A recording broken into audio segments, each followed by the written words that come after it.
আমার মার কাছে কে টাকা পায় আমি তাকে দিব। আমি এখন পর্যন্ত 10-15 হাজার টাকার খোঁজ পেয়েছি। আব্দুর রাজ্জাক সাহেব, আমি যে টাকা দিইনি সেই জন্য কি আমি গুনাহগার? এই কথা আমাকে বলছে। আমি আর কি বলি? আপনি কেমন আচরণ করেছেন সেটা আপনার ব্যাপার। বাপ মা টাকা চাইলেই না থাকলে কোথা থেকে দিবেন? কেমন দিয়েছেন না দিয়েছেন সেটা আপনার ব্যাপার। এখন এই পথ বন্ধ করেন, দিন রাত আল্লাহর কাছে কান্নাকাটি করে বাপ মায়ের জন্য ক্ষমা চান, তার নামে দান খেরাত করতে থাকেন। আমার মার কাছে কে টাকা পায় আমি তাকে দিব।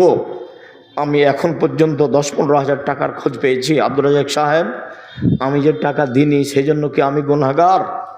এই কথা আমাকে বলছে। আমি আর কি বলি? আপনি কেমন আচরণ করেছেন সেটা আপনার ব্যাপার। বাপ মা টাকা চাইলেই না থাকলে কোথা থেকে দিবেন? কেমন দিয়েছেন না দিয়েছেন সেটা আপনার ব্যাপার। এখন এই পথ বন্ধ করেন, দিন রাত আল্লাহর কাছে কান্নাকাটি করে বাপ মায়ের জন্য ক্ষমা চান, তার নামে দান খেরাত করতে থাকেন।